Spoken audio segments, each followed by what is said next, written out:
Bien, ahora sí tenemos ya más conectados, me parece que es adecuado. Bien, alumnos, entonces vamos a iniciar la sesión. Ya estamos con una cantidad adecuada de estudiantes conectados y siguen llegando. Les recuerdo, y también lo voy a reforzar al final de la sesión, que mañana sábado tenemos nuestra clase de recuperación de la recuperación. O sea, mañana hacemos la semana 8 y quedamos nivelados en el avance regular de esta semana. No se vayan a perder la clase de mañana, que vamos a hacer Pablo Neruda. Vamos a hablar de sus poemas, recitar sus poemas, analizar un poco los versos. Esa parte es muy interesante a la gente que le gusta la poesía de Neruda. Y también vamos a desmitificar un poco la imagen de este poeta del amigo país del sur, ¿sí?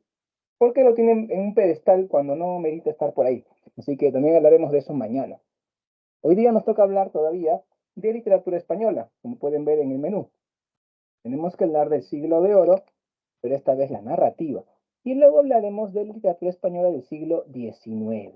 Ahí está el detalle. En el caso del siglo de oro nos enfocaremos hoy día en el autor más famoso de todos y la obra más universal, El Quijote de la Mancha. Luego hablaremos de literatura del siglo XIX y nos enfocaremos en el romanticismo español, una época que trajo también grandes autores. Probablemente el más destacado fue Gustavo Adolfo Bécquer. ¿Ok? Su obra es famosa, pues, y las rimas con sus poemas y las leyendas con estas historias fantásticas se han convertido en sinónimo de buena literatura en castellano. Vamos a empezar. Como ven, todavía seguimos con literatura española. La próxima clase hacemos nuestra primera clase de literatura hispanoamericana. Vamos a tener algunas clases de ese tema. Pero por hoy día vamos con española. Es bueno, como hoy determinamos española, hacer un repaso de todo lo desarrollado. Mire, primero tenemos que literatura española podemos decir que existe desde la Edad Media. ¿Listo? Luego, ya en el Renacimiento y Barroco, se da la Edad de Oro, el siglo de oro español. Esto viene seguido de un periodo de decadencia que es el neoclásico en el siglo XVIII. En el XIX, luego de las guerras napoleónicas, el romanticismo prende en España y empieza a desarrollarse con gran calidad. El autor más destacado en esta lista va a ser Gustavo Adolfo Bécquer. ¿Ok? Ahí está su imagen. Bien, vamos a hablar ahora de la narrativa barroca, Miguel de Cervantes y el ingenioso hidalgo Don Quijote de la Mancha. Vamos a iniciar esta parte de la clase con una interacción. Y, a ver, tenemos, ¿cuántos alumnos? 15 alumnos conectados, no está mal. Muy bien, entonces, en estos 15 alumnos, vamos a empezar la interacción. Tienen que colocarme en el chat lo que se acuerden de Cervantes. O sea, no que busques en internet, no que busques en tus materiales, ¿no? Sino que en este momento vas por la calle, estás en la vereda, viene alguien con un micro y te dice, joven estudiante de la presa Marcos, cuénteme, ¿qué es lo que usted recuerda del gran Miguel de Cervantes Saavedra? ¿Por qué le respondes? Ya, eso mismo escribes en el chat. ¿Ok? Vamos. Si nadie contesta ahí, yo creo que estoy con alumnos fantasmas. Entonces pongo un video grabado mío de esta clase que tenemos en el CEPUN San Marcos, en el canal oficial de YouTube. Y listo, hacemos la clase mucho más fácil, porque no voy a estar interactuando pues en el vacío. Ajá, ahí está Juan Yupanqui. Y Hugo, ajá, muy bien jóvenes, excelente. Ahora sí siento que estoy con alumnos que están al otro lado de la pantalla.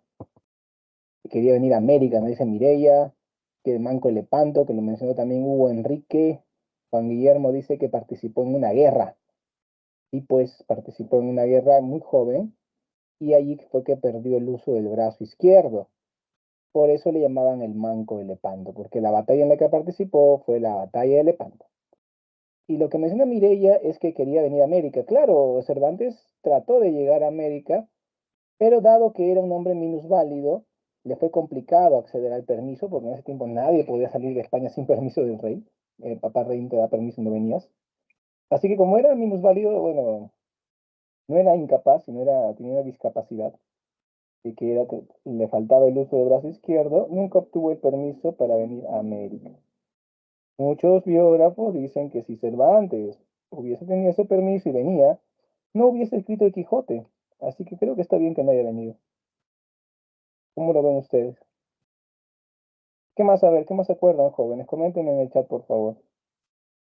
Pero sus comentarios.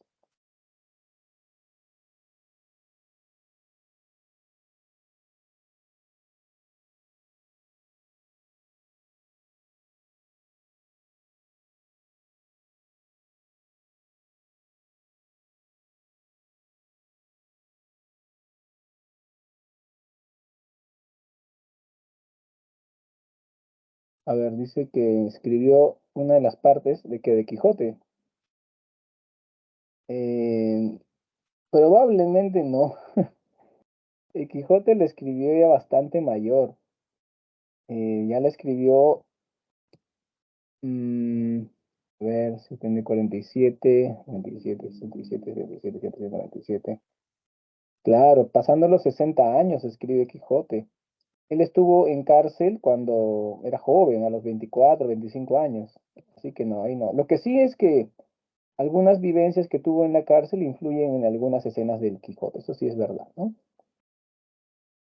A ver, ¿qué dice acá? Ya que el autor de la obra era otro, ¿no? Si deja Mete Benengeli. Allá tiene que ver con el Quijote, claro. Dice el Isabela que la comprensión de sus textos es un poco difícil. No, no es difícil desde el punto de vista que sea una escritura encriptada, que tenga algún misterio, sino que utilice el estilo barroco, como veremos. Es por eso que es un poco difícil para lectores modernos, ¿no? Los lectores de la época que eran relativamente cultos, el texto era una delicia, ¿no? Claro. Siempre hay que ver el contexto. En el barroco se tenía tendencia a escribir complicado. Por lo tanto, el escritor tenía que hacerlo según el gusto del público.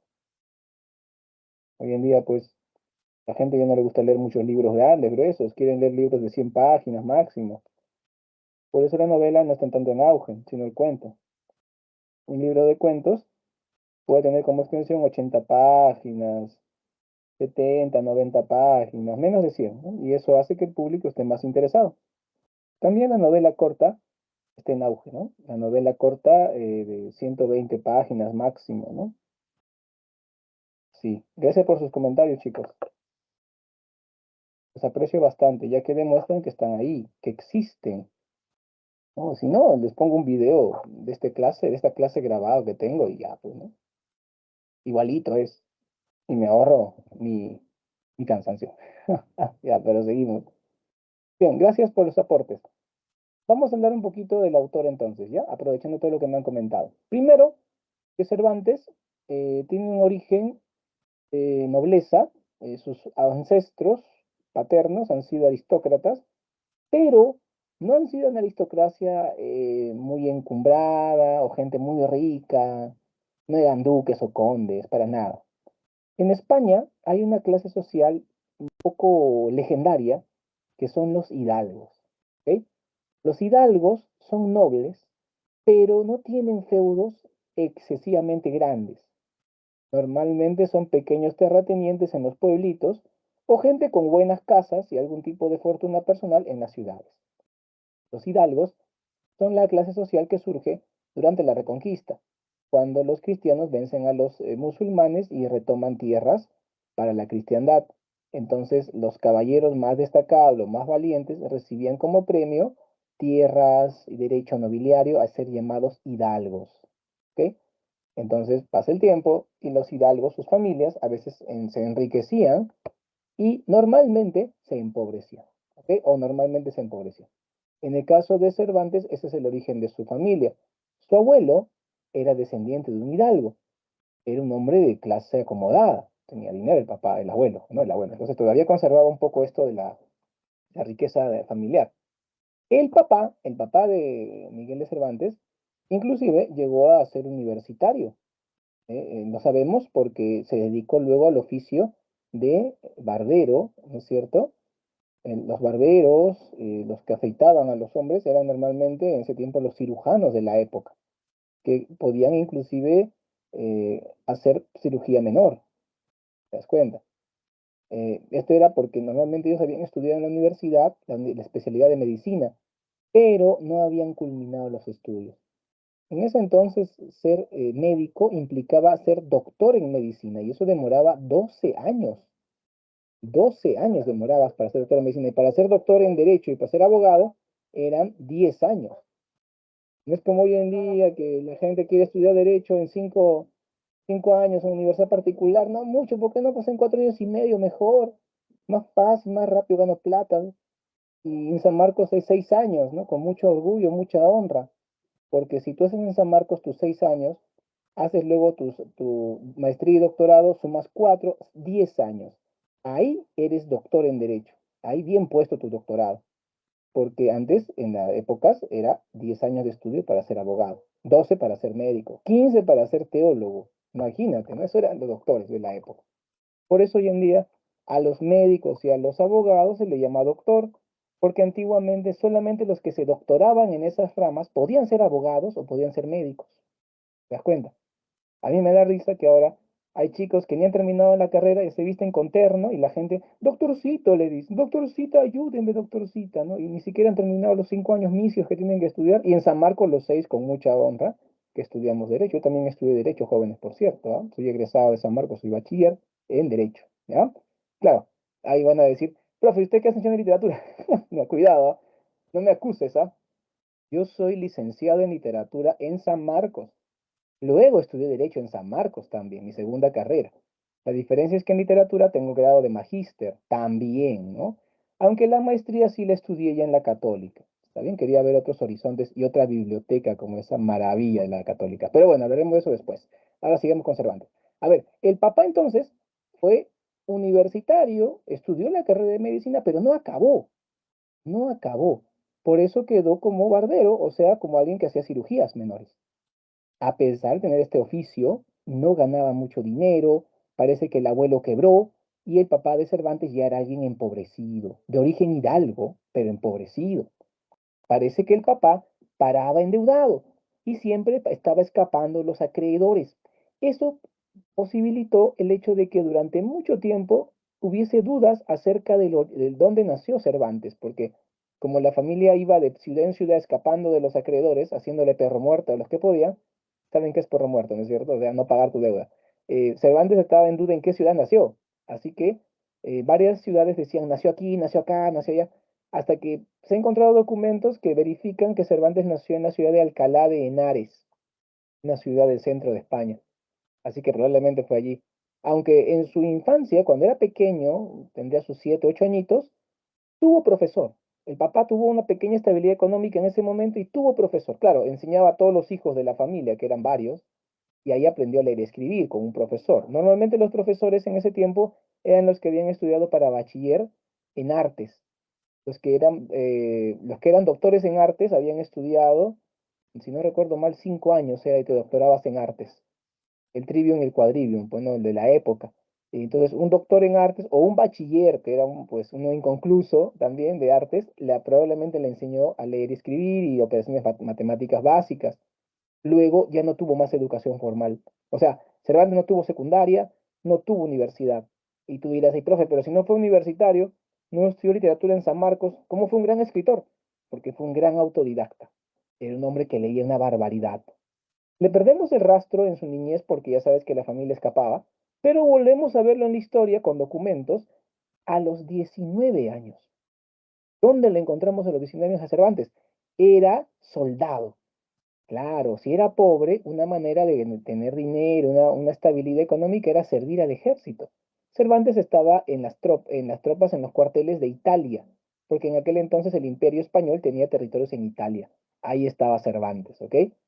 Obviamente, estando en Italia, aprovechaba al máximo su estadía para leer en las bibliotecas italianas del Renacimiento y cultivarse a sí mismo. Así que estaba forjándose el gran escritor que iba a ser. Es en esta época, ya lo he mencionado, que participó en la guerra, como menciona Juan Yupanqui Valdivia. Efectivamente, se da la gran batalla de Lepanto. De ahí le van a llamar el Manco de Lepanto a Cervantes, ¿ok?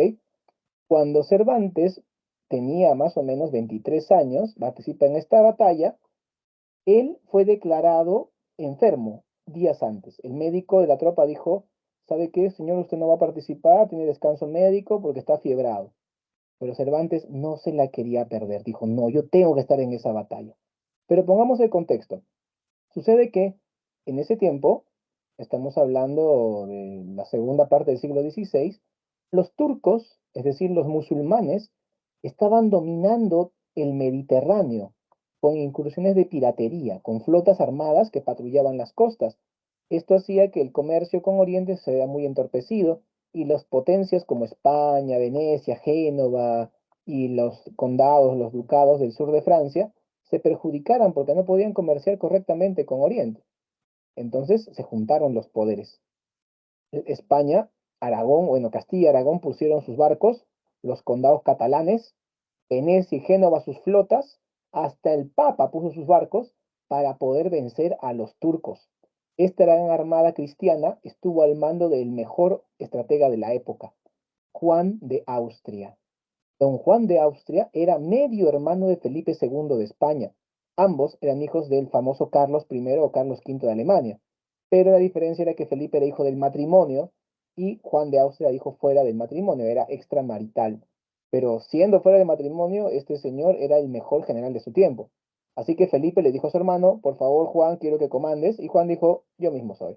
Y se fue a comandar esta gran batalla. Él comandó a los cristianos, es decir, Cervantes estuvo bajo el mando de Juan de Austria. En la batalla, Cervantes quiso participar. El médico le dijo que no vaya. Cervantes dijo, no, yo tengo que participar. No se la podía perder. En aquel entonces, y Cervantes lo sabe muy bien, las dos formas como tú podías ganar gloria sin ser alguien rico y encumbrado era o ser un gran escritor, Cervantes apuntaba a eso, o ser un gran militar y lograr hazañas en el campo de batalla. Y Cervantes quería eso en Lepanto, porque no se la quería perder. Hoy en día es diferente, ¿no? Hace 20, 30 años, no mucho, hace 15 años, la gente era, ¿no? ¿En qué concierto estuviste? Yo estuve en tal concierto, wow, con tal artista, sí, estuve pogueando ahí, ¿no? Hoy en día ya la gente no habla de conciertos, ¿no? Y hablan de a qué universidad ingresaste. Yo ingresé a tal universidad. No pasa nada, yo ingresé a tal universidad. No, yo ingresé a San Marcos. Wow, tú eres de San Marcos, ¿cómo así ingresaste? Cuéntanos, ¿cómo te preparaste? ¿Quién te enseñó? ¿Qué profesores tuviste? ¿Qué tal el comedor? Y eres una leyenda viviente, ¿no? Otros ingresan a la Uni, otros ingresan a la Cayetano, otros ingresan a la Callao, cada uno cuenta su historia, cómo fue. Ya, otros tiempos fueron los conciertos. Hoy en día son las universidades, ¿no? Que es ingresado tu esfuerzo, ¿no? En ese entonces era participar en las batallas famosas. Y Cervantes sabía que esa batalla de Lepanto iba a ser la batalla más famosa de su tiempo, así que dijo, yo no me la pierdo, ¿está bien? Así que participó a pesar de estar enfermo. Inclusive trató de ser héroe.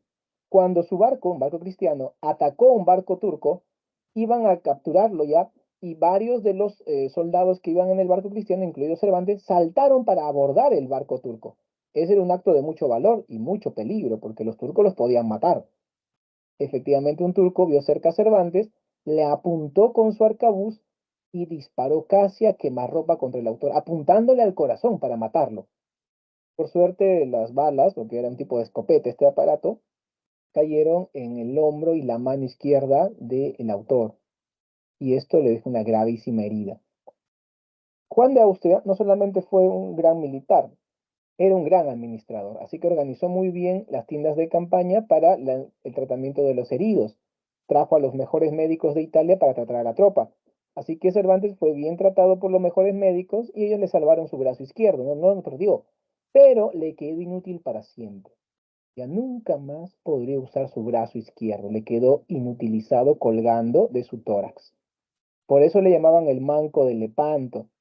Dada su acción heroica, dado que ha quedado lisiado de por vida, su capitán le gestionó una carta de recomendación para que cuando vaya a España lo consideren y le den algún tipo de empleo, oficio o tal vez un empleo público, un puesto público en el Estado. Este capitán logró que Juan de Austria en persona, el hermano del rey Felipe, le redacte una carta de recomendación. Imagínate, con esa carta, tú estabas pues asegurado tu futuro. Con esa carta llego a España y consigo chamba donde yo quiera. Estoy recontra recomendado con don Juan de Austria, el gran vencedor en Lepanto. O sea, y soy veterano de guerra.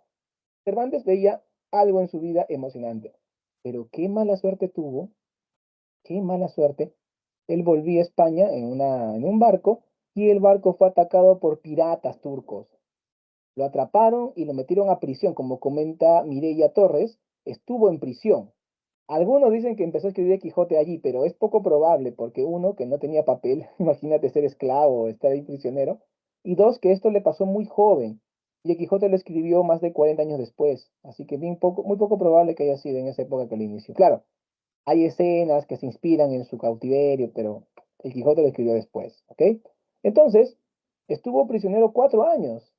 Inclusive pedían un rescate altísimo por él porque como habían encontrado la carta de Juan de Austria, pensaban que él era alguien muy importante, muy encumbrado, cuando era un pobre descendiente de hidalgo empobrecido y encima había quedado lisiado. Tuvo suerte que a los 4 años pudieron comprar su libertad porque lo estaban rematando ya y después tuvo que devolver el dinero con el que le pagaron libertad a unos curas trinitarios. Luego Cervantes tuvo una vida bastante triste.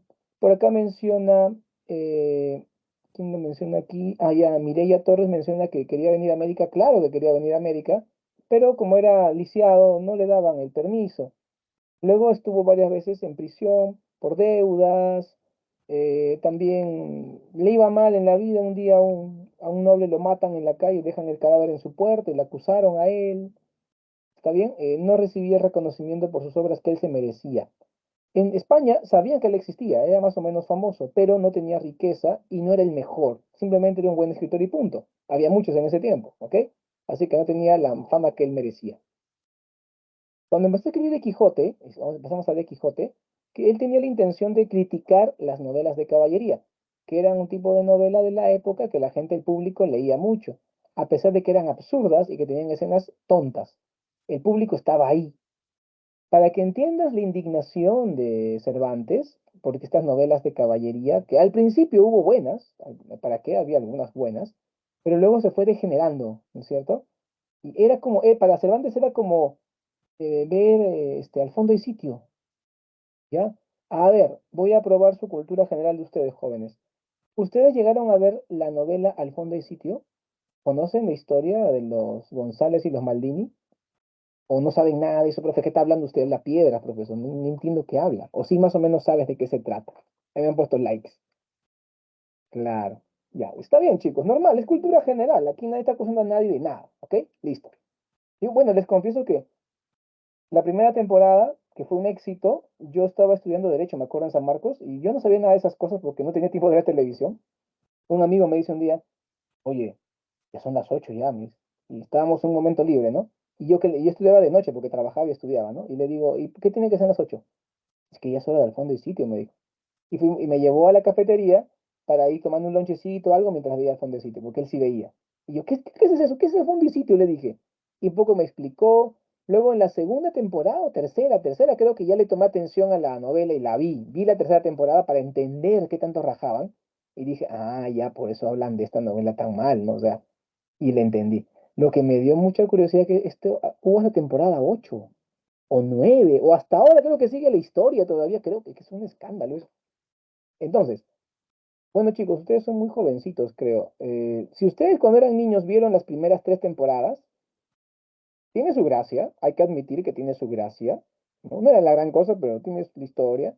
Pero a partir de la cuarta, quinta, sexta ya en decadencia total, totalmente en decadencia, pero seguían poniendo las continuaciones porque había público, aunque ya era medio absurdo. ¿Alguien es consciente de lo que les digo? ¿O estoy hablando de cosas que no saben nada ustedes? Que no, profe, que habla, que nunca he visto eso, no sé de qué se trata. Coméntenme, chicos, yo estoy hablando acá y no puedo ver sus caras para ver sus rostros de qué está hablando o sí, sí, sí, sí. Así que díganmelo con dedito arriba o en el chat, pongan así, profe, sí le entiendo, sí, estoy al tanto. Pónganme algo, a ver, jóvenes, para ver si siguen mi explicación. Ahí está el like. Gracias, chicos, ahí nos están siguiendo. Muy bien. Ahí está, gracias, Jimena, te agradezco mucho, tú sí. Ok, entonces, miren, ¿ah? Las novelas de caballería cuando recién salieron eran buenas, ¿no?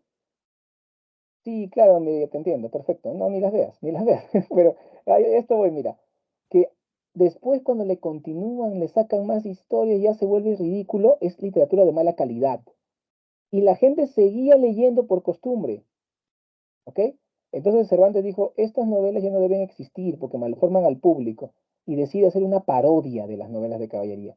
Y esa parodia fue hacer El Quijote de la Mancha. Esa fue su intención de él. Veamos cómo le salió.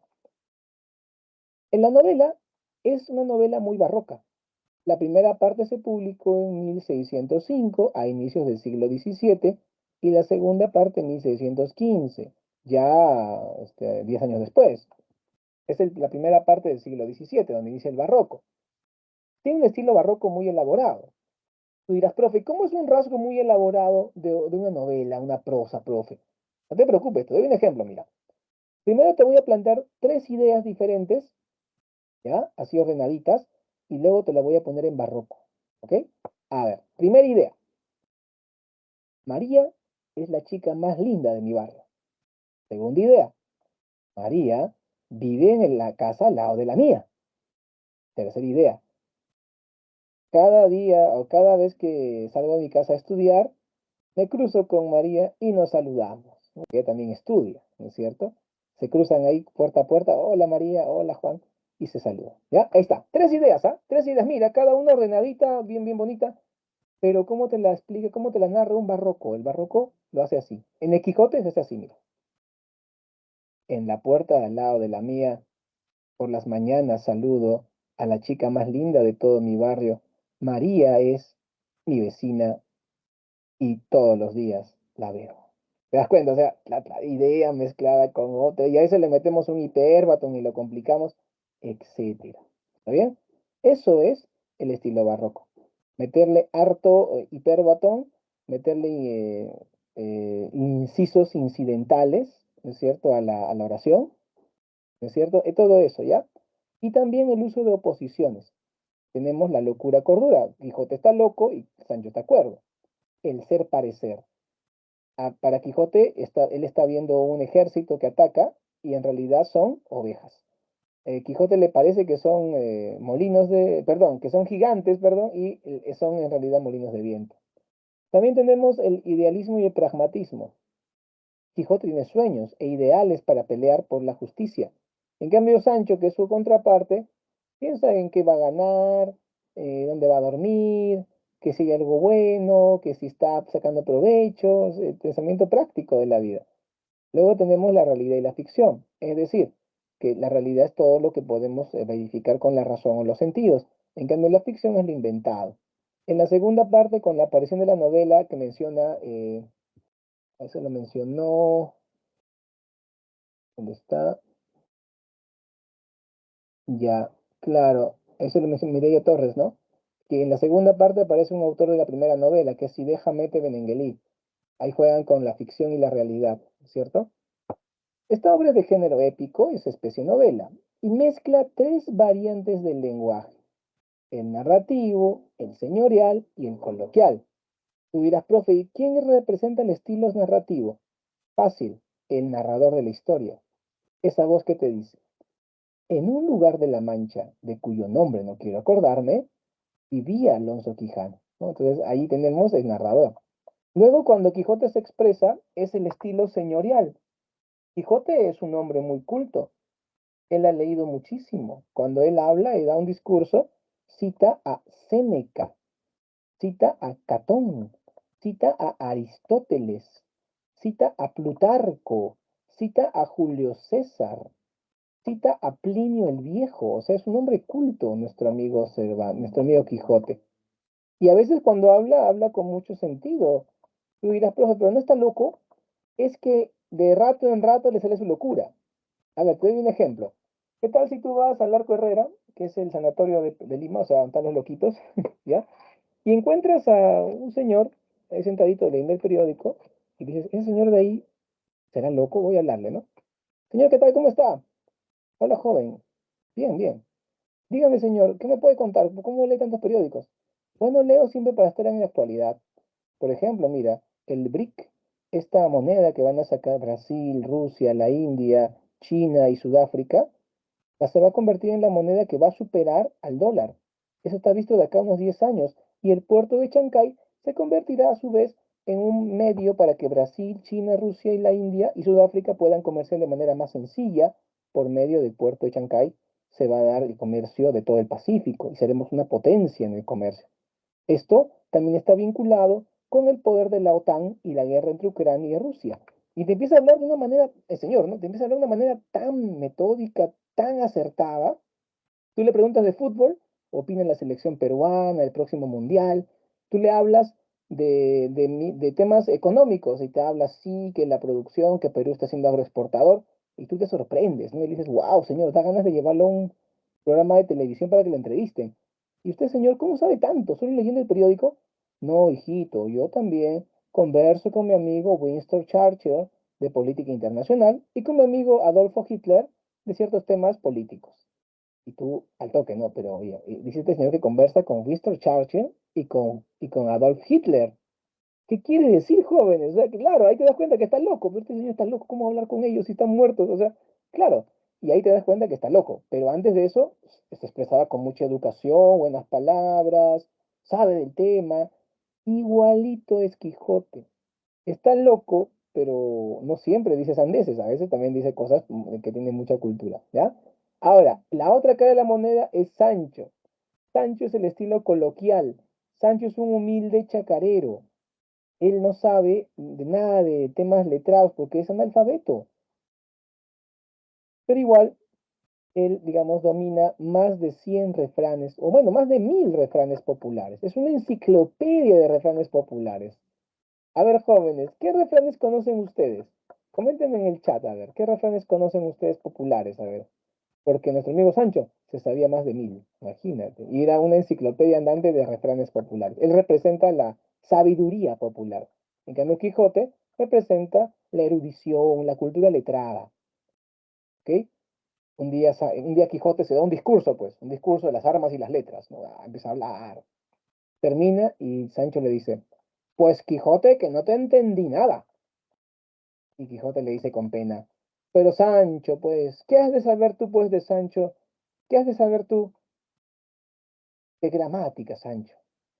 Sancho se molesta. Oye, Quijote, tampoco me subestimes tanto, que yo de grama sé bastante, porque en el campo lo veo todos los días cuando labro la tierra.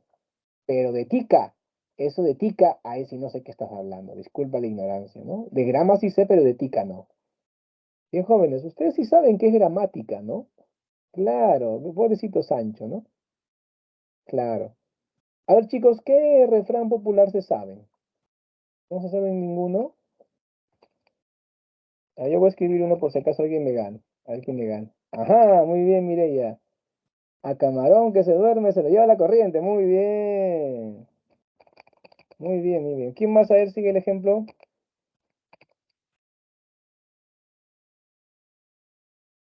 Ah, voy a poner el mío. De tal Pablo tal astilla. Muy bien, María Sofía. Excelente. Yo pongo el mío. A quien madruga, Dios le ayuda. Claro. ¿Qué más? ¿Qué más? Otro, a ver. ¿Quién más se sabe otro refrán?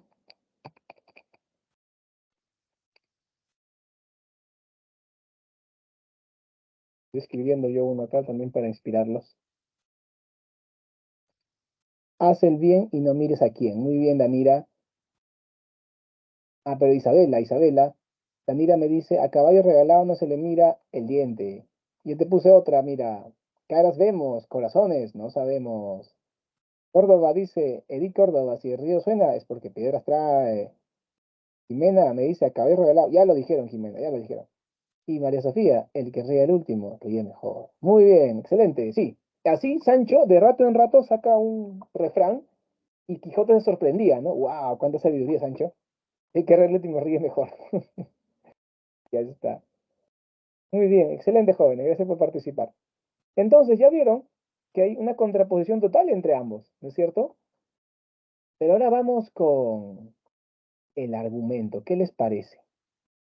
Acá yo tengo algo que ofrecerles, pero primero les voy a contar el argumento un poco y luego les voy a ofrecer un bonus track. Pero un momentito que lo voy a buscar para estar seguro que lo puedo poner. A ver, vamos aquí.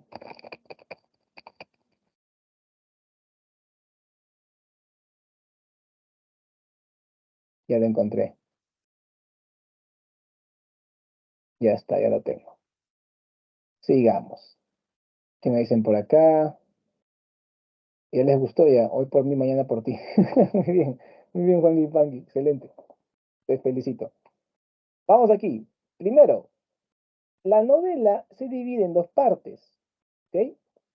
En la primera parte de la novela, titulada El ingenioso hidalgo Don Quijote de la Mancha y publicada en 1605, tenemos las dos primeras salidas de Quijote. En la segunda parte, publicada 10 años después, titulada El ingenioso caballero Don Quijote de la Mancha, tenemos la tercera y última salida. ¿Ok? Fíjate, entre ambos títulos solo varía la palabra caballero, porque la segunda parte es el ingenioso caballero Don Quijote. Luego, mira, la primera parte sale dos veces. La primera vez que sale, sale solito, acompañado solo de su caballo, ¿ok? Y es una salida bien breve. En cambio, la segunda salida ya se la acompañaba también por Sancho, y es la salida más extensa de esta parte. La tercera salida vuelve a salir con Sancho, aunque claro, esta tercera termina con la muerte del protagonista. Ahí termina la historia. A lo que comentaba su compañera, a ver quién fue la que puso. Ya no le ha puesto eso. Ya les comento yo. Sucede que Cervantes publica la primera parte, obtiene un relativo éxito, o sea, a la gente le gustó, sobre todo la parte cómica, porque lo veía muy chistoso, pero Cervantes no publicaba la segunda, la continuación, se demoró, porque era un hombre lisiado, trabajaba escribiendo cartitas, contratos, escribía, vivía de la escritura, pero de manera muy humilde, ¿ok? No servía a un gran señor que lo pudiese mantener, que era su anhelo de él, ¿no? Que algún noble lo acepte en su corte y lo tenga ahí, no lo llamaban, tenía mala suerte, a pesar de que era bueno. Entonces él, por tener que trabajar escribiendo cualquier cosa que le mandaban a hacer para poder ganarse la vida, no se daba tiempo de terminar la segunda parte, ¿ok? Así, en 1614, un tal Diego de Avellaneda, que entendemos era un seudónimo literario, alguien se hizo llamar Diego de Avellaneda y publicó la segunda parte de Quijote. Sí, pero no hecha por Cervantes, sino por otro autor. Esto en la época era normal. Cuando una novela, una obra quedaba inconclusa de historia y no la continuaba el autor porque se moría o se dedicaba a otra cosa, sobre todo cuando se moría, otros autores le continuaban la historia, ¿no? O sea, sacaban la continuación. En este caso era normal, pero el detalle está que Cervantes seguía vivo y a pesar de que él estaba vivo, le estaban continuando su historia. Por eso es que Cervantes se molestó bastante, ¿ok?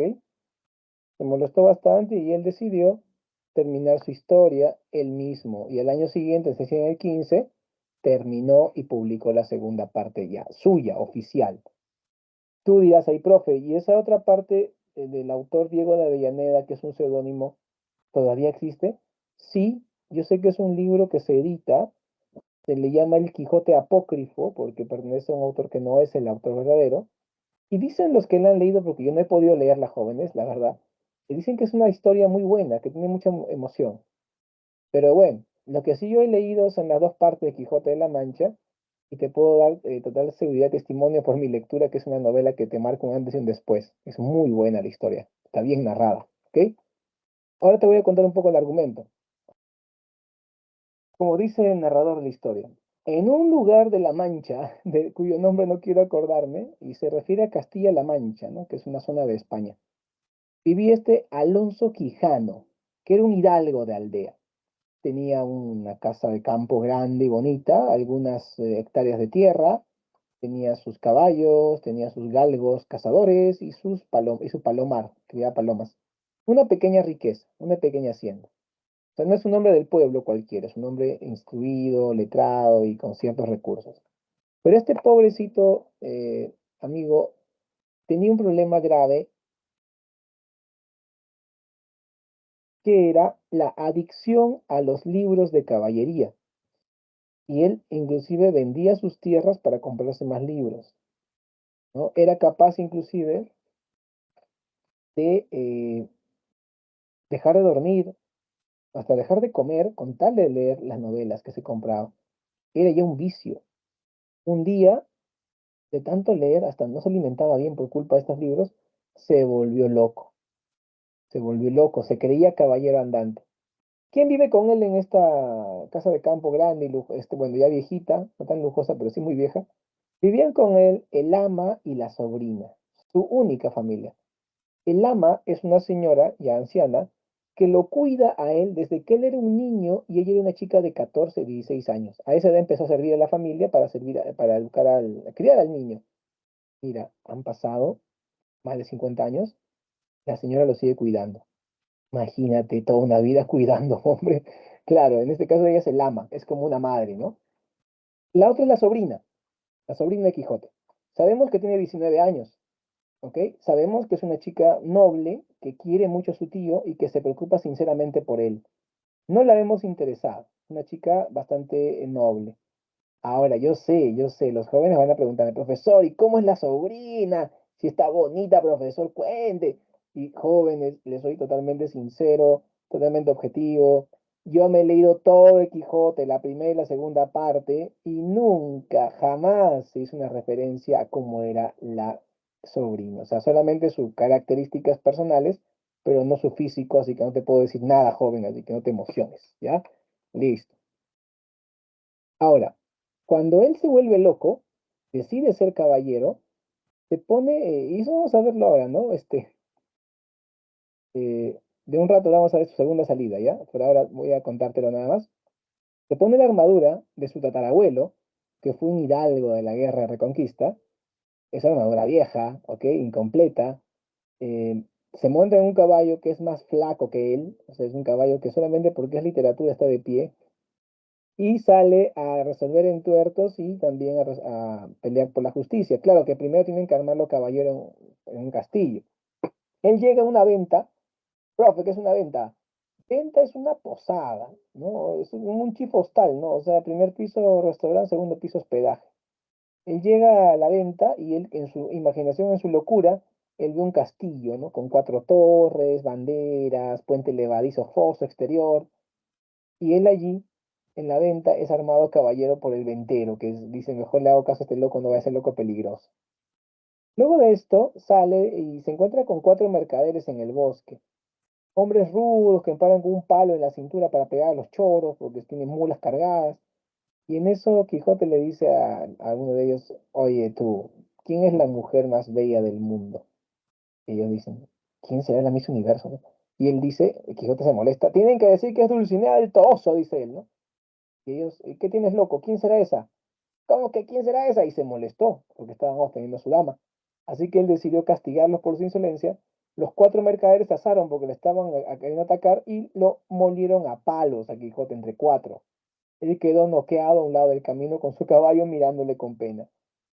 Para suerte de él, un vecino suyo pasó por ahí al rato, reconoció a su vecino, lo hizo cargar en su caballo así tirado, no sentado porque estaba noqueado, y así lo devolvió a su casa. El ama y la sobrina preocupadísimas las dos. Así que llaman al cura y al barbero del pueblo, los únicos letrados con los que departía Alonso Quijano cuando estaba cuerdo. Ellos van y conversan con él y se dan cuenta. Nuestro amigo está rematadamente loco. Así que dicen, toda la culpa la tienen estos libros y empiezan a quemar los libros de la biblioteca de Quijote. Hasta esto Quijote decía, pero ¿por qué me han derrotado? Esto nunca pasa en las novelas de caballería y siempre ganan los caballeros. Debe ser porque he salido sin escudero. Eso debe ser.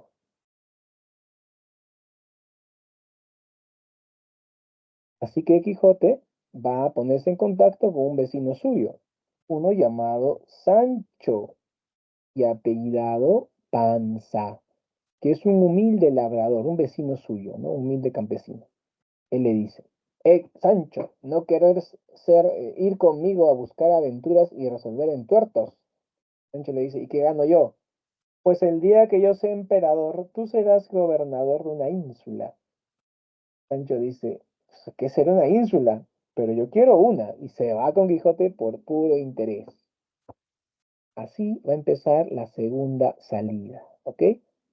Vamos a ver lo mejor, no solamente escuchar, vamos a ver la primera salida, cómo se escapa Quijote otra vez de su casa y se encuentra con Sancho, que también se escapa de su familia porque su mujer no le va a dar permiso. Y pues chicos, Sancho era medio pizarrón. Vamos a eso. A ver, por acá lo tengo. Ah, aquí está.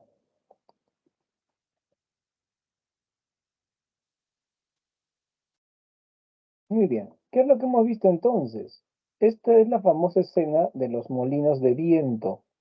Eh, Quijote avisora a lo lejos unas figuras grandes y él, en su locura, él recuerda que los caballeros andantes se enfrentan con gigantes y él dice que son los gigantes los que está viendo. Sancho, que ve la realidad, pronto se da cuenta de que no es así, que son molinos de viento. Entonces, a pesar de que Sancho le advierte, Quijote dice, quédate atrás, Sancho cobarde, yo voy a enfrentarme a estos gigantes.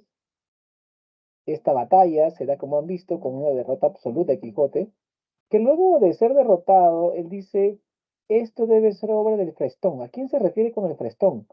Frestón es un mago, un hechicero que él inventa y que es el que lo perjudica. En esta ocasión, según él, convirtió los gigantes en molinos para quitarle su victoria. En otra ocasión, Quijote se enfrenta a un ejército él solo. Claro, era un rebaño.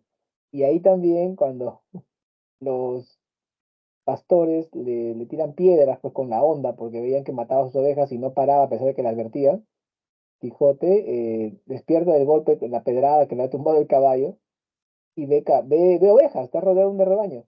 Y él dice, ha sido el Frestón que transformó el ejército en un rebaño para arrebatarme mi victoria. Si no, siempre le echaba la culpa a este mago hechicero. ¿Ok?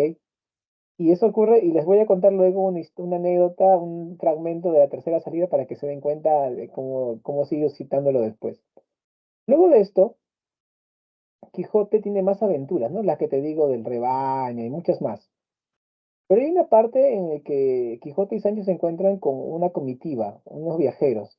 Eran un grupo de unas ocho personas, donde había una dama, una chica muy linda de la nobleza, que está viajando acompañada de su pretendiente y de algunos hombres más, como una seguridad para la señorita, porque en esos tiempos en los caminos había muchos asaltantes, bandidos, ¿ok? Entonces, allí Quijote inventa su historia y dice, esta chica tan bonita es la princesa Micomicona y su país está siendo atacado por los ejércitos del Frestón, de ese famoso hechicero malvado. Entonces él inventa esto y por eso se enfrenta al rebaño, diciendo que es un ejército, ¿no? Ve un ejército él. Allí es cuando el cura y el barbero hablan con esta chica, con la princesa Micomicona, ¿ok? Y le dicen, señorita, por favor, nuestro amigo está loco, no sé si se ha dado cuenta. Ella dice, sí, está loco, pero es bien lindo, dice ella, ¿no? Le cae bien, le cae bien. Entonces, ellos le dicen, por favor, señorita, queremos que vuelva a su casa, corre peligro, así. Quisiéramos que usted, mañana lo vamos a encerrar en una jaula, va a amanecer encerrado, y quisiéramos que usted le diga que el Frestón ha prometido ya no atacar su país si es que el Quijote vuelve a su casa enjaulado y que va a estar hechizado, por favor. Y entonces la chica accede, es una buena persona.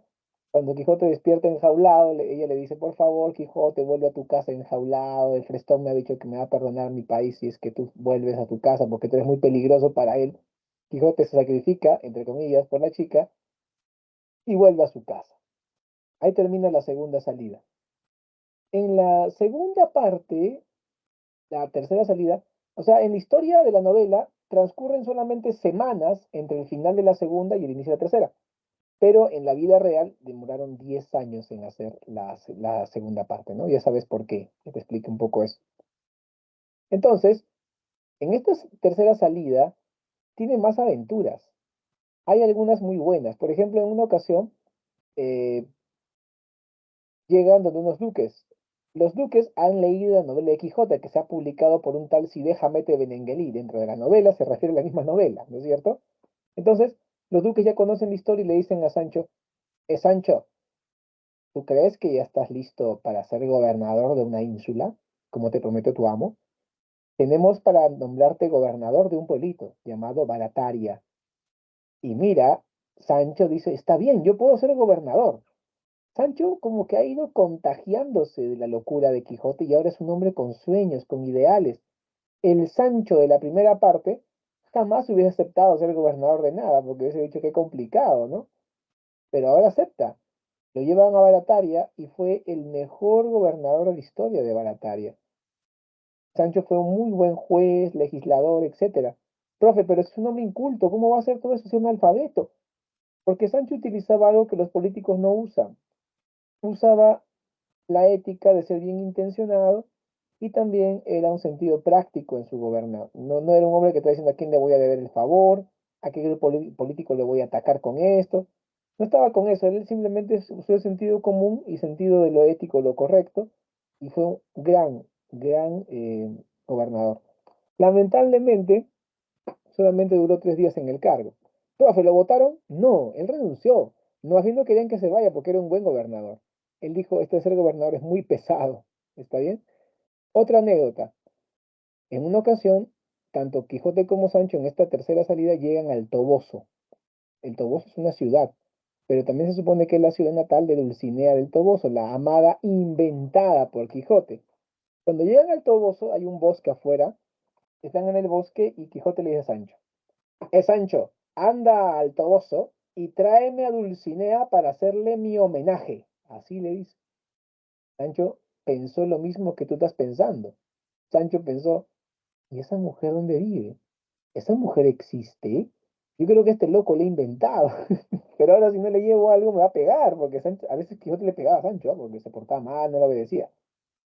Va Sancho por el bosque y encuentra a 3 chicas. Ahí estaban sacando leña del bosque, eran 3 chicas pueblerinas, se dedican a la cocina, tienen su carita marcado con el rojo de la rebol de sus caras, porque siempre están junto al fogón, y el negro del hollín. Sus caritas todas cochinas, sus trencitas llenas de grasientas, porque siempre están en la cocina, sus manitos que huelen a ajos y cebollas, vistiendo polleras, faldas grandes, y son chicas pues que no se cuidan el físico, son pobres, ¿no? No tienen dinero para estar ahí con una dieta, haciendo ejercicio, así que son chicas del pueblo. Sancho las ve y se le ocurre algo, y le dice, oye tu amiguita, oye, estas amiguitas, no sé si tú, la del medio, te puede hacer pasar por Dulcinea del Toboso, ¿no? Y las convence, ¿no? Porque él dice, mi amigo está loco, lo que él vea va a creer que de verdad es. ¿Está bien? Y se da la famosa escena de Dulcinea del Toboso, la Dulcinea encantada. Vamos a ver por si acaso,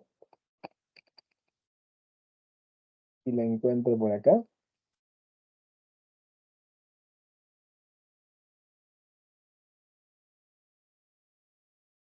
Ya no, no, no está. No, no está. Bueno, y igual se los cuento, ¿ya? Se los cuento. Quijote, bueno, Sancho va volviendo donde Quijote y le dice, Quijote, allí viene Dulcinea, ¿no? Y Quijote emocionada, soy.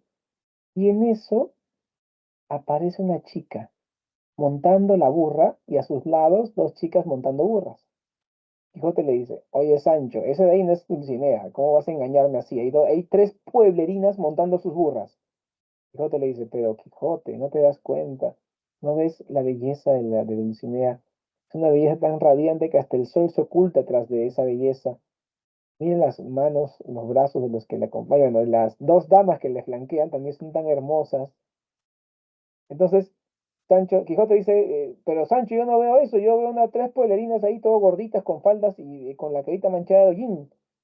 ¿Y sabes qué le dice Sancho ahí? Sancho le dice, pero Quijote, es el Frestón, ese hechicero que te atrofia los sentidos, no puedes verla. Y Quijote, no, el Frestón no me deja ver la belleza de mi amada. Y llega la chica y le dice, hola Quijote, y estira su manito para que él le dé un beso. Quijote dice, ese Frestón habrá afectado en mi vista, pero jamás mi olfato fino. Se acerca a besar la mano y olía a ajo, cebolla, condimento, etcétera. Pobrecito Quijote está traumado, hasta mi nariz está siendo afectada por el hechizo.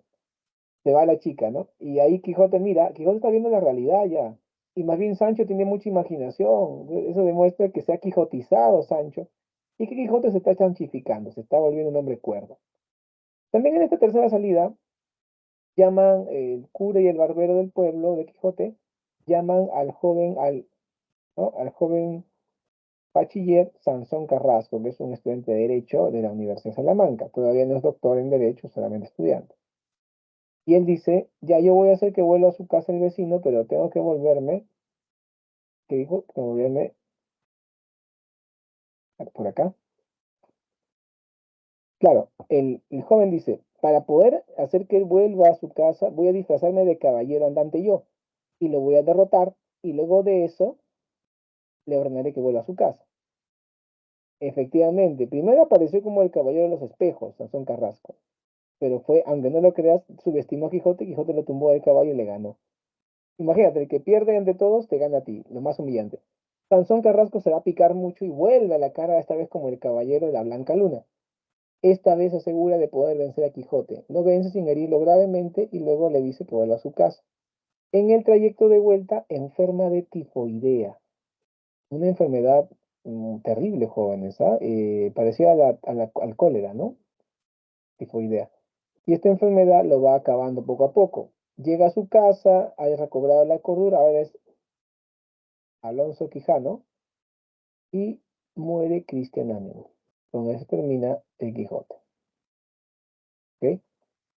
Listo. Vamos un poco con el comentario. Tema principal del Quijote. El contraste entre el idealismo y el pragmatismo. Comentario. Intercambio de psicologías. La quijotización de Sancho y la sanchificación de Quijote, como te dije. Don Quijote y Sancho son dos tipos humanos eternos, el idealista y soñador. Objetivo de la obra, combatir los libros de caballería. Bien, jóvenes, vamos a hacer un mini break de 1 minuto para que ustedes me hagan las preguntas que gusten mediante el chat. A ver, los leo 1 minutito para que hagan sus preguntas sobre todo lo que es el Quijote.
A ver, ¿qué me dicen por aquí?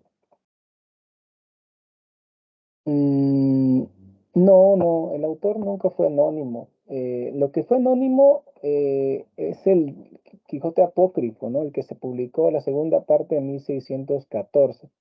Porque Diego de Avellaneda no existe, es un seudónimo de un autor que no quiso poner su nombre. Pero la obra, en la versión oficial de las dos partes, está firmada por Miguel de Cervantes Saavedra. Muy bien, gracias por tu aporte, Mireya. Ya sabemos entonces que el objetivo principal de la obra era combatir la afición por los libros de caballería, que eran unas historias ridículas, que la obra tiene como tema el Quijote y Sancho, que son tipos humanos eternos. Pues yo recuerdo mucho que Aristóteles y Platón hacen un debate en su tiempo, ¿no? Que Platón decía el mundo de las ideas y Aristóteles decía, no, el mundo de la naturaleza, aquí. Eso me hace recordar mucho, Quijote sería Platón y Sancho sería Aristóteles, ¿no? Y esa es la base de toda la filosofía occidental. Bien, jóvenes. Ya que no hay más preguntas, vamos con literatura española del siglo XIX, el romanticismo. El contexto del romanticismo en España es la época posterior a las guerras napoleónicas. Luego de estas guerras, que duraron las 3 primeras décadas del siglo XIX, empieza a haber un romanticismo español, ¿ya? Representado sobre todo por autores de élite, de, como Gustavo Adolfo Bécquer, José Zorrilla, Mariano José de Larra, José de Espronceda, varios autores. Características, a ver, idealismo, buscar los temas que son perfectos y no existen, claro. Libertad creadora. Libertad creadora se refiere al hecho de que el artista romántico no sigue reglas de composición. Exaltación del paisaje. Esto se da cuando le damos mucha importancia a la naturaleza. Valoración de lo histórico y lo legendario. Acá está la obsesión por la Edad Media. Angustia metafísica. Allá. Se refiere al tema, la angustia metafísica se refiere al exceso de interés o al excesivo interés que tienen los románticos por los temas metafísicos. Tú allí dirás, profe, ¿qué tema es metafísico? Por ejemplo, la pasión humana, la vida después de la muerte, las penas, los fantasmas, las maldiciones de lugares sagrados. Todo aquello que la razón no puede explicar, pero que existe en el imaginario. Esos temas son los que les fascinan a los románticos y por eso les angustia, les preocupa mucho ese tema. Luego tenemos el culto al yo, que es este egocentrismo de decir, yo soy el más importante, si me entienden bien, si no me entienden mi obra, se lo pierden ellos. Gustavo Adolfo Bécquer fue un hombre que nació en una clase media, quiso ser cortesano, tuvo amores con varias chicas de la corte, pero siempre le fue mal. De joven paseó por toda Europa, o por toda España, mejor dicho, porque su hermano Valeriano era pintor y buscaba paisajes bonitos. Así que ahí Bécquer conoce varias partes de España y con eso ya viene a Perú a ejercer. Bueno, no llegó a ejercer acá. ¿Listo? Muy bien. Becker murió relativamente joven, no llegó a muy viejo, ¿ok? ¿Está? Él nació en 1836 y falleció en 1870. En vida publicó muy pocas obras. Solamente publicó una obra en vida, que fue la obra Historia de los Templos de España. Pero luego publicaba poemas y leyendas por aquí y por allá sueltos. No es un cuento, un poema en el Trome, al día siguiente en el Comercio, a los 2 días en la República. Sí. Sé que era un escritor, pero no pleno, ¿no es cierto? Porque no publicaba libros, sino obras sueltas. A su muerte, sus familiares y amigos decidieron publicar lo mejor de su obra para que no se pierda. Esto fue las rimas y las leyendas, ¿no? Las rimas son un conjunto de poemas, es decir, un poemario, y leyendas son un conjunto de relatos. Vamos a hablar de cada una, ¿no? Son obras diferentes. En el caso de rimas, es un conjunto de poesía. Tema central, el amor idealizado, ese amor que no se va a cumplir nunca porque nada es perfecto. Por ejemplo, podría decir, eh, yo sueño con la mujer ideal para mí, ¿no? Y no existe eso, no existe la mujer ideal. Lo que existe es una persona que tal vez contigo coincide en los intereses y que se ponga un compromiso contigo de construir algo juntos. Pero la persona ideal no existe. Y es lo que a mí me causa mucha curiosidad porque hay personas que se comprometen, se casan y después se separan, se vuelven a comprometer, se casan, tienen hijos y otra vez se separan y dicen después, no, son inadecuados para mí, ¿no? O como esa anécdota muy buena que una vez escuché de un cura que decía, la mujer se queja mucho de los hombres. El otro día vino una mujer a decirme en la confesión, mi marido es un monstruo, me he casado con un monstruo. Y él le dice, ¿y por qué te casas con un monstruo?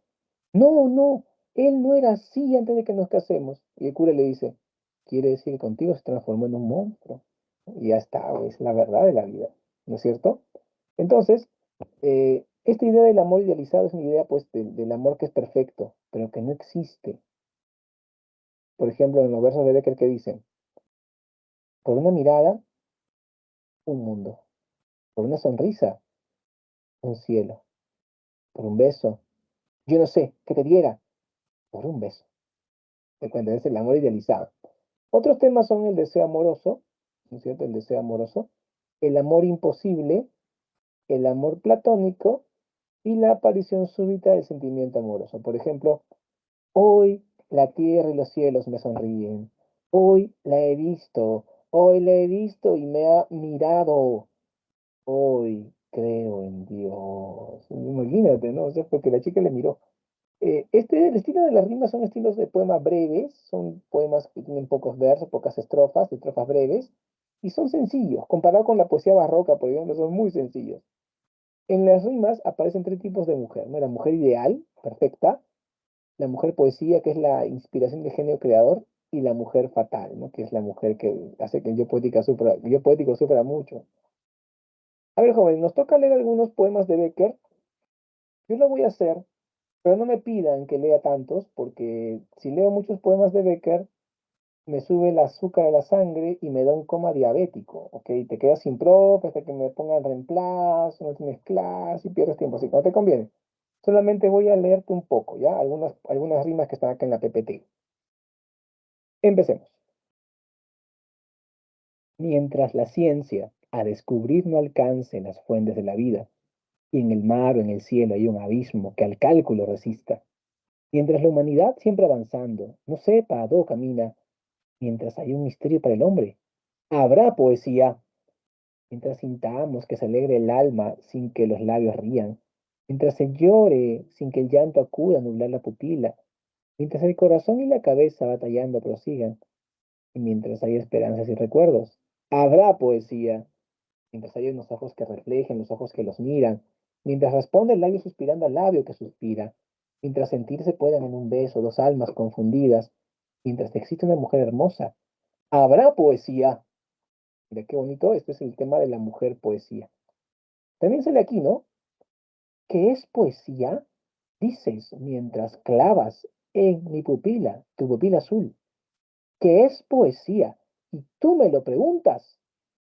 Poesía, eres tú, Zapaquilla. Ahí está la mujer poesía, la mujer inspiración de la poesía. Cerramos con la rima 24. Dos rojas lenguas de fuego que a un mismo tronco enlazadas se aproximan y al besarse forman una sola llama. Dos notas que del laúd a un tiempo la mano arranca y en el espacio se encuentran y armoniosas se abrazan. Dos olas que vienen juntas a morir sobre una playa y que al romper coronan con un penacho de plata. Dos jirones de vapor que del lago se levantan y al juntarse ya en el cielo forman una nube blanca. Dos ideas que al paz brotan, dos besos que a un tiempo estallan, dos ecos que se confunden. Esos son nuestras dos almas. En jóvenes creo que ya es suficiente, ya me endulcé mucho. Eh, Vamos con leyendas, con temas serios, joven, tema serio, leyendas de Becker. Las leyendas son narraciones fantásticas, embellecidas, relatos populares, embellecidas por la pluma de Becker, donde siempre aparece el tema de lo sobrenatural, o sea, los temas de angustia metafísica, la transgresión a lo sagrado de parte de un enamorado y el castigo que es que pierda el alma, etcétera. Todo esto ocurre, ¿no es cierto?, en la época.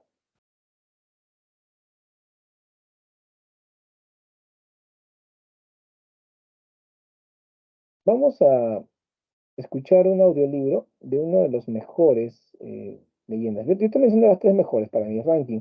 Primero es Los Ojos Verdes, muy buena leyenda. Luego está El Monte de las Ánimas, muy buena también. Voy a buscar El Monte de las Ánimas para que lo puedan escuchar en audiolibro, ¿no?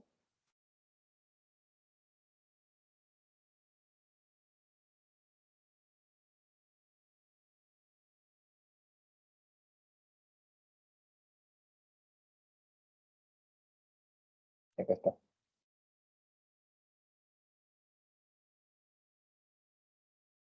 Ya. Vamos con El Monte de las Ánimas para que ustedes escuchen una de las mejores. También otra muy buena es Los Ojos Verdes, que a mí me encanta esa leyenda. También La Jorca de Oro es buena. Escuchemos primero El Monte de las Ánimas, pero solamente una parte, chicos, ¿ah? Para que se den una idea de cómo es la narración de estas leyendas.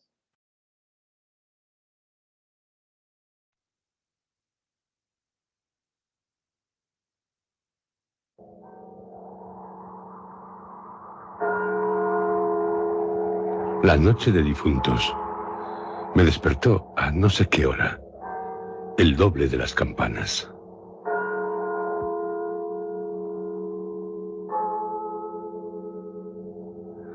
Su tañido monótono y eterno, me trajo a las mientes esta tradición que oí hace poco en Soria.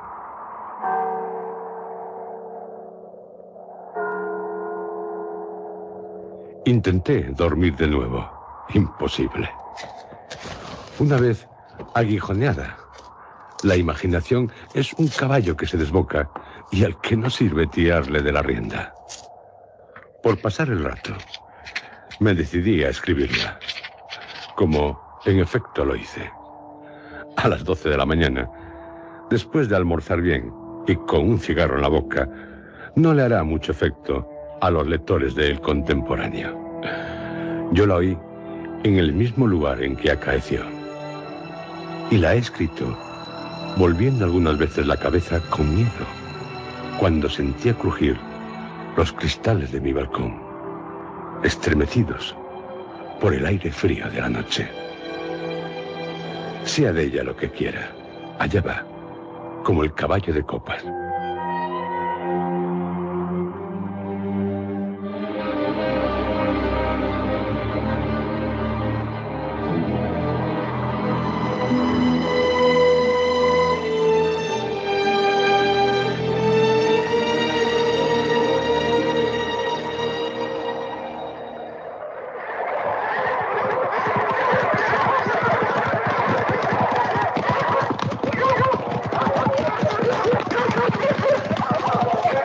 A los perros, haced la señal con las trompas para que se reúnan los cazadores y demos la vuelta a la ciudad.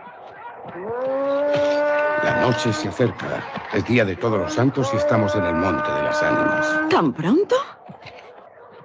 A ser otro día no dejara yo de concluir con ese rebaño de lobos que las nieves del Moncayo han arrojado de sus madrigueras. Pero hoy es imposible. Dentro de poco sonará la oración en los templarios. Y las ánimas de los difuntos comenzarán a tañer su campana en la capilla del monte. ¿En esa capilla ruinosa? Va, ¿quieres asustarme? No, hermosa prima. Tú ignoras cuánto sucede en este país porque aún no hace un año que has venido a él desde muy lejos. Refrena tu yegua. Yo también pondré la mía al paso y mientras dure el camino te contaré esta historia. Los pajes se reunieron en alegres y bulliciosos grupos. Los condes de Borges y de Alcudiel montaron en sus magníficos caballos. Y todos siguieron a sus hijos Beatriz y Alonso, que precedían la comitiva a bastante distancia. Mientras duraba el camino, Alonso narró en estos términos la prometida historia. Ese monte que hoy llaman de las Ánimas pertenecía a los templarios, cuyo convento ves allí, a la margen del río. Los templarios eran guerreros y religiosos a la vez.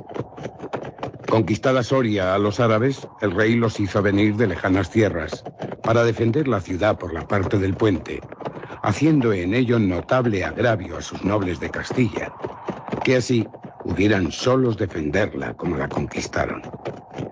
Entre los caballeros de la nueva y poderosa orden y los hidalgos de la ciudad, fermentó por algunos años y estalló al fin un odio profundo. Los primeros tenían acotado ese monte, donde reservaban caza abundante para satisfacer sus necesidades y contribuir a sus placeres. Los segundos determinaron organizar una gran batida en el coto, a pesar de las severas prohibiciones de los clérigos con espuelas, como llamaban a sus enemigos. Cundió la voz del reto. Y nada fue parte a detener a los unos en su manía de cazar y a los otros en su empeño de estorbarlo. La proyectada expedición se llevó a cabo. No se acordaron de ella las fieras. Antes las tendría presente tantas madres como arrastraron sendos lutos por sus hijos. Aquello no fue una cacería.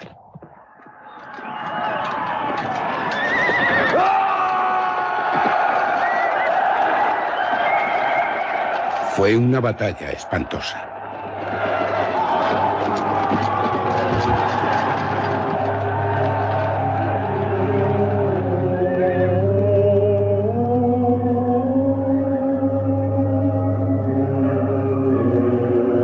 El monte quedó sembrado de cadáveres.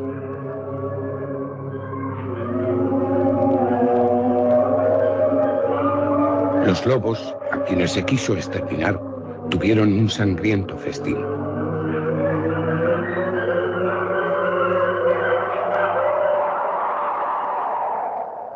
Por último intervino la autoridad del rey.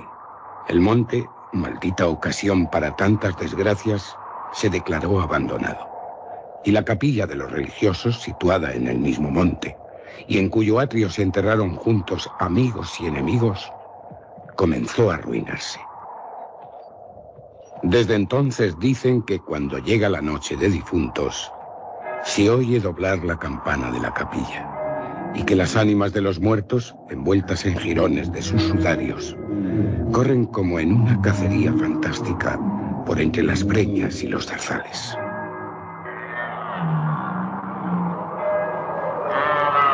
Los ciervos braman espantados, los lobos aúllan, las culebras dan horrorosos silbidos.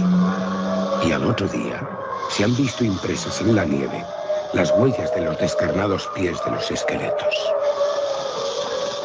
Por eso en Soria lo llamamos el Monte de las Ánimas. Y por eso he querido salir de él antes de que cierre la noche.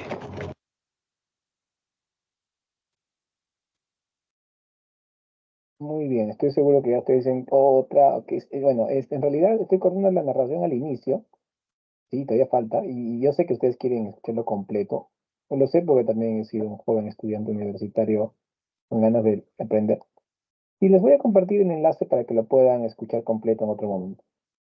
Pero en sí, lo que tenemos que ver en esta historia es eh, que esta historia que ustedes acaban de escuchar sirve de contexto a al hecho, ¿no?, de que un joven es retado por una chica a conseguir la riqueza que se supone está en la capilla de los templarios.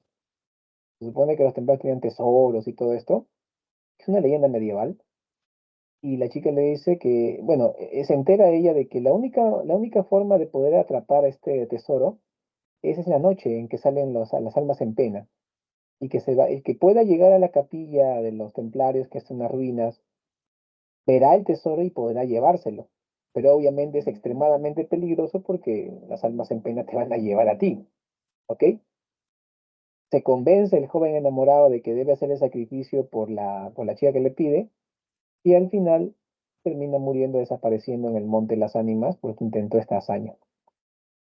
Entonces vemos que en la Jorca de Oro, en los Ojos Verdes, en el Monte de las Ánimas, que son las mejores leyendas de todas, aparece esto, ¿no?, de la hermosura diabólica. Es decir, una mujer muy hermosa por cuya belleza el hombre termina perdiendo. O sea, hay una transgresión de lo sagrado, de lo respetado, frente a lo sobrenatural, y hay un castigo a partir de la transgresión. Siempre ocurre eso. Entonces, acá vemos como la mujer más hermosa es la más peligrosa. O sea, tú dirás, profe, la mujer más hermosa es más peligrosa es la pepera. Es que la pepera se lleva tu riñón, en cambio esta mujer hermosa peligrosa se lleva tu alma, o sea, eso es peor. ¿Está bien? Eh, Siempre ocurre eso. Esta idea de la estética de lo grotesco, de juntar la hermosura diabólica, o sea, la belleza de una mujer con el diablo, aparece con el gran escritor francés Victor-Marie Hugo. Victor-Marie Hugo, un escritor francés, aunque todo el mundo le dice Victor Hugo, pero es Victor-Marie Hugo, ¿ok? Él fue el que propuso que exista una estética de lo grotesco en el romanticismo.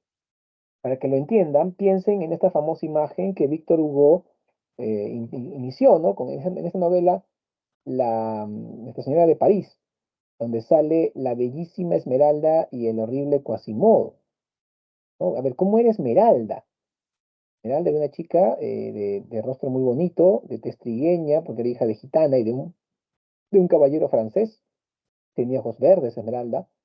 eh, Era guapísima, linda sonrisa. Y unos chicos dicen, profe, así es mi ex, ¿no? O sea, bueno, así será tu ex, no sé, pero... Y después, ¿cómo era Quasimodo? Quasimodo era un tipo, pues, jorobado, visco y cojo, ¿no? Y algunas chicas, profe, se parece a mi ex, claro, sí, se parece. Entonces, a estos dos que son tan diferentes, los juntas, ¿no? Los pones juntos y son muy diferentes, son contrapuestos, ya, esa es la estética de lo grotesco. Becker toma esa idea para sus leyendas y vemos allí la hermosura diabólica, la estética de lo grotesco, porque gracias a esta mujer tan hermosa se pierde el alma del joven enamorado. Algo parecido ocurre en los ojos verdes, algo parecido ocurre en la Jorca de Oro y bueno, también en la leyenda que te estaba viendo, el Monte de las Ánimas. Como viste, al principio hay una introducción, bueno, escuchaste, mejor dicho. Se informa sobre el lugar y tiempo donde se escuchó la historia, cómo así es que se llega a decidir escribirla. Luego el desarrollo de la leyenda. Y finalmente, al último, hay una conclusión, una especie de opinión del autor, ¿no? Para cerrar. Muy bien, jóvenes. Esa sería entonces la clase de hoy. Tenemos unos minutos, vamos a ver un poco las preguntas. Pero antes de ver las preguntas, quisiera con ustedes que ustedes me den sus preguntas. ¿No tienen alguna duda sobre el contenido? Ahí pueden hacer en el chat su consulta.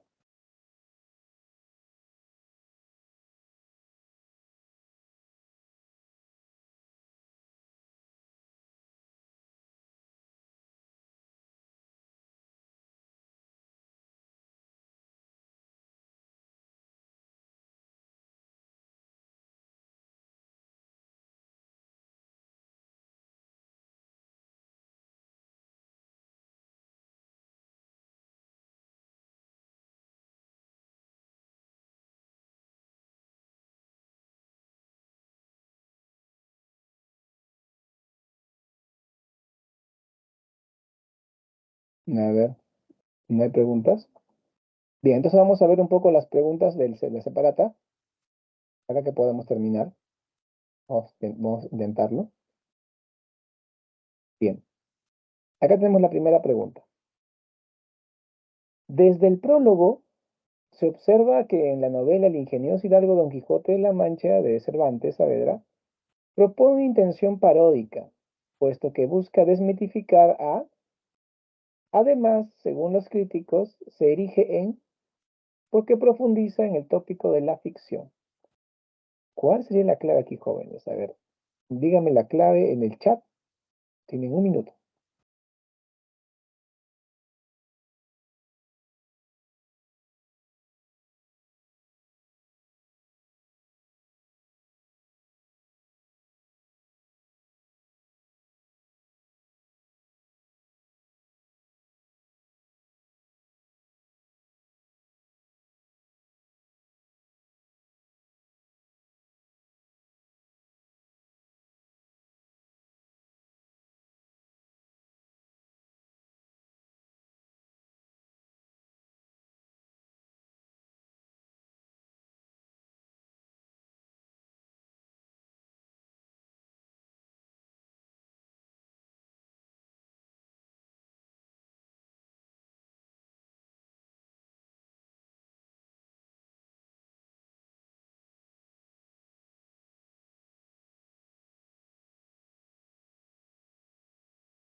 A ver, por acá me ponen la B, la B, la B de Brahma, todos con B de Brahma. Veamos. En el prólogo claramente se ve la intencionalidad paródica del autor sobre la desmitificación de la novela de caballería, ya que esta de temática fantástica tenía una gran aceptación del público lector. Asimismo, la crítica universal lo considera la primera novela que desarrolla el tema de la ficción con total transparencia, así que es la B de Brahma. Muy bien, jóvenes, los que pusieron B de beso, excelente trabajo. Seguimos. Respecto al fragmento citado del ingenioso hidalgo Don Quijote de la Mancha de Miguel de Cervantes, marque la opción que contiene la secuencia correcta. A ver. Diole voces Sancho diciéndole, vuélvase vuestra merced, señor Don Quijote, desdichado el padre que me engendró. ¿Qué locura es esta? Mire que no hay gigante ni caballero ninguno. Y por esas volvió Don Quijote ante las altas voces que iba diciendo, ea, caballeros, los que seguís y militáis bajo las de las banderas del valeroso emperador Pentapolín del arremangado brazo, seguidme todos, veréis cuán fácilmente le doy venganza a su enemigo, Alifanfarón de la Trapobana. Esto diciendo, se entró por medio del escuadrón de las ovejas y comenzó a lancearlas con tanto coraje y denuedo, como si de veras alanceara a sus mortales enemigos. Los pastores y ganaderos que con la manada venían dándole voces, que no hiciese aquello.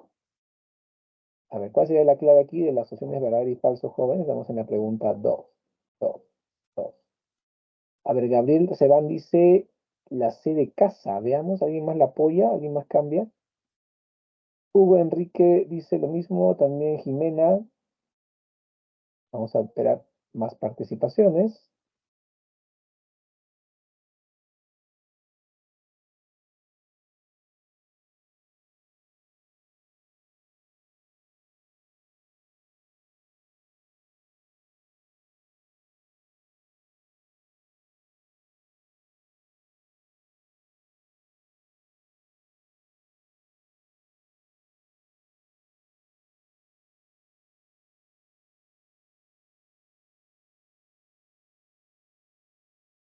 A ver, me dicen la C, todos me dicen la C, ¿será verdad? Veamos.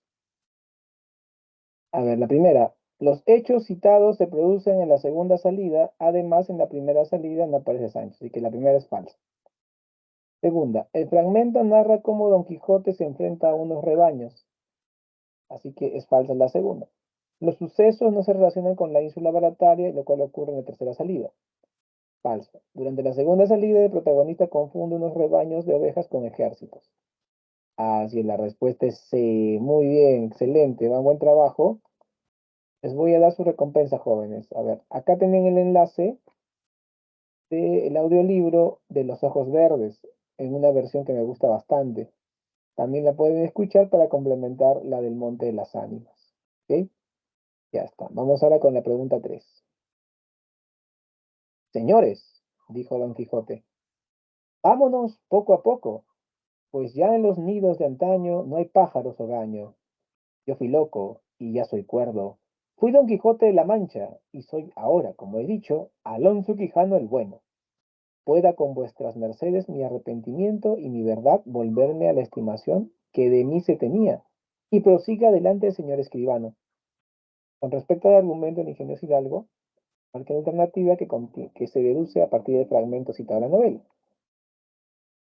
Ahí sería, ¿no? Vamos con la clave aquí en la pregunta número 3. 3, 3.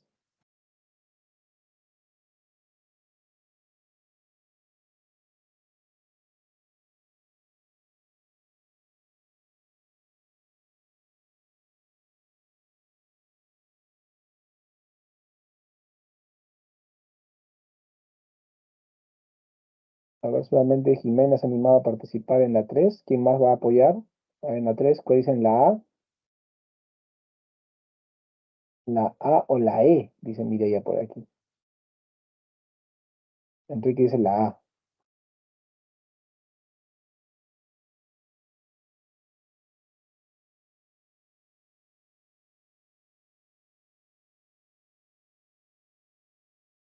Bien, veamos la solución. Acá creo que la A está venciendo. En el citado fragmento, el Quijote ha retornado por tercera vez a La Mancha y en su lecho de enfermo declara a sus amigos y familiares que ya no está loco y nuevamente pasa a ser, como siempre fue, Alonso Quijano el Bueno. Así que respuesta árbol. Muy bien los que pusieron la A. Vamos con la última pregunta, vamos a responder ahora, porque no hay tiempo ya. La última, la última. Marquen la alternativa que completa de manera correcta el siguiente enunciado. Al final de la obra se produce la quijotización de Sancho Panza. Eso significa que el escudero C, ¿qué pasa con la quijotización de Sancho?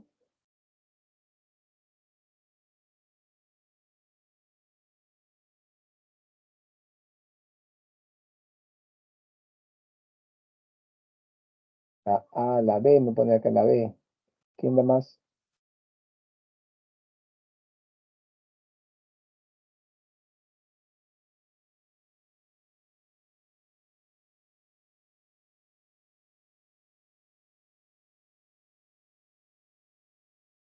A ver, hasta ahora la B va venciendo.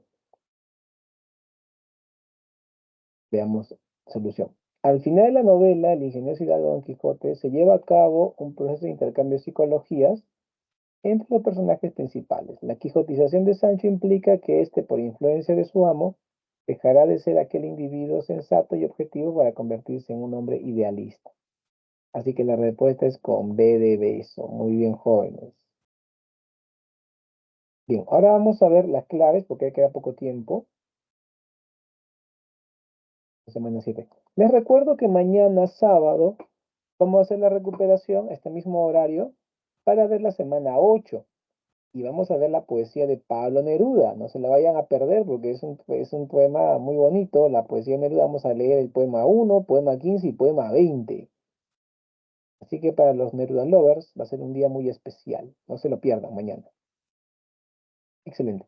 Entonces, ¿ya están listos, jóvenes? Hemos llegado hasta la pregunta 4, pero son 10 preguntas en esta separata. Así que vamos con el solucionario. Ahí lo tienes. Apunta, por favor, las claves.